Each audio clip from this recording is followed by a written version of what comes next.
As a surfer, there is nothing quite like the feeling of catching a wave and riding it to shore. It's a rush of adrenaline and a sense of freedom that's hard to match.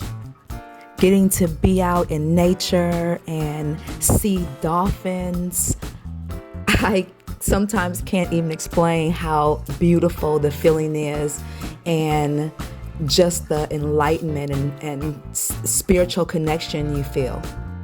But as much as we love surfing, there are times when we just can't hit the waves as often as we like. I mean, when it's raining and the water quality is questionable or it's cold outside, it can be tempting, but I'd rather wait till better conditions. This is when I go into writing mode. As a writer, of course, you all know I'm an author, and I also write blogs. So the one I had been working on were the pros and cons of learning how to surf when you're over 40. If you all know that I started closer to my mid-40s, I'm a testament to experiencing firsthand the transformative power of nature, its benefits, and have realized that wave riding is actually a gateway to the fountain of youth. But there are some challenges with being over 40 and learning how to surf, especially if you didn't really have an athletic background like myself until I moved here. And let me tell you all about it. But first, when I moved out of Las Vegas 12 years ago, after becoming an empty nester of 3 children, I realized I had forgotten that I dreamed of being near the ocean since I was a little girl. So when I moved here to California, it was my midlife evolution as an entrepreneur and an empty nester. I felt like an alien having all this new time alone, so I had to ask what made my heart light up. A question I've always asked myself during new milestones. So I went on a quest and I started hiking. I was out at 5 a.m. in the morning with these hiking groups, and the views would be incredible. Thank you. Thank you, senor.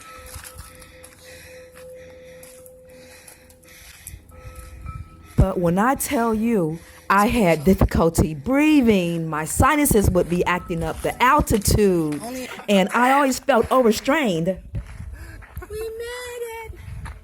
They're not even breathing hard. Do you hear this? Nobody's breathing hard but me. Nobody's sweating.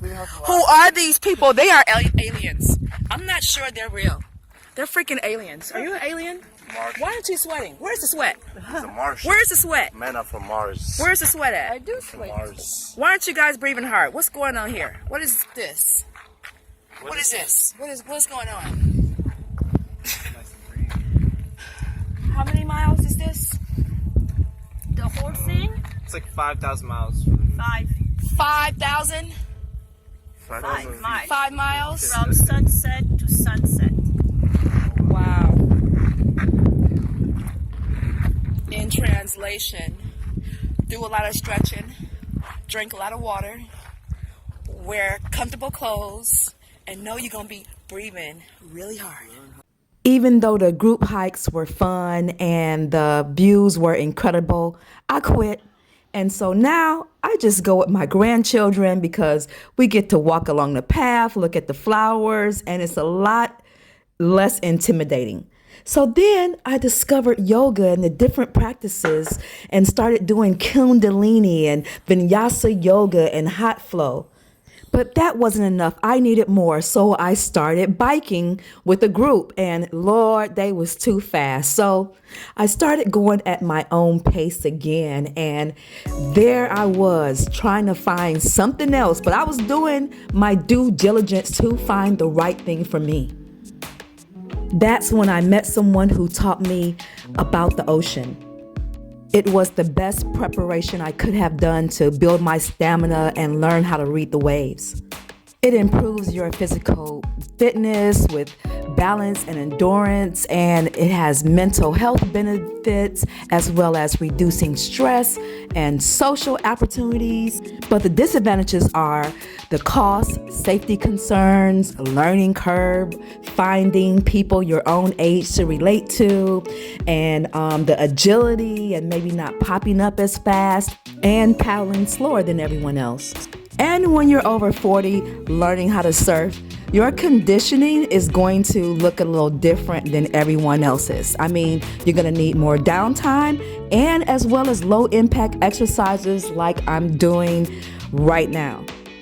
Sitting down, blogging, or editing videos for long periods of time, anybody's body can get stiff from that. So when you're older and you're doing extreme sports like surfing, you're gonna need some low impact exercises and to just keep that body moving all the time, but being gentle with it as well, because the impact of surfing is very physical, which people don't know until they've actually tried it.